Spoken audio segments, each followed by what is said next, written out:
আলিপুর আবহাওয়া দপ্তর থেকে পাওয়া এই মুহূর্তের সব থেকে বড় খবর, হঠাৎ বদলে যাবে আবহাওয়া। 2 ঘন্টায় বজ্রবিদ্যুৎ সহ ভারী বৃষ্টি এই 5 জেলায়। তো কোন কোন জেলায় ভারী বৃষ্টি হতে চলেছে, কি বলছে আলিপুর আবহাওয়া দপ্তর, বিস্তারিত জানতে ভিডিওটি অবশ্যই শেষ পর্যন্ত দেখবেন।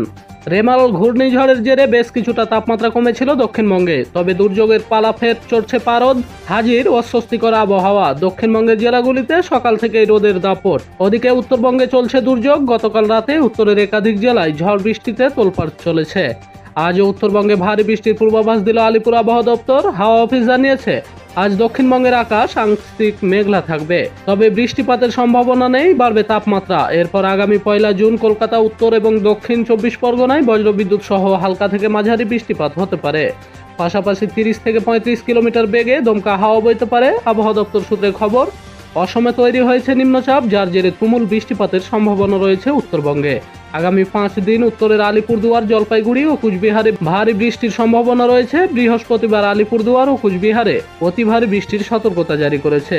আজ উত্তরের 3 জেলায় 110 থেকে 200 মিলিমিটার পর্যন্ত বৃষ্টি হতে পারে। পাশাপাশি 80 থেকে 50 কিলোমিটার বেগে ঝোড়ো হাওয়ার দাপট থাকবে। উত্তরের দার্জিলিং এবং কালিম্পং জেলায় 70 থেকে 100 মিলিমিটার পর্যন্ত ভারী বৃষ্টির সাথে 30 থেকে 50 কিলোমিটার বেগে ঝোড়ো হাওয়া বইতে পারে। জারি হয়েছে হলুদ সতর্কতা। শুক্রবার দার্জিলিং, কালিম্পংয়েও ভারী বৃষ্টির সম্ভাবনা রয়েছে। আবহাওয়া দপ্তর জানিয়েছে, কেরলে আগামী 1 জুন বর্ষা প্রবেশ করছে। কেরলে বর্ষা প্রবেশের পরেই বাংলায় কবে বর্ষা শুরু হবে তা জানা যাবে।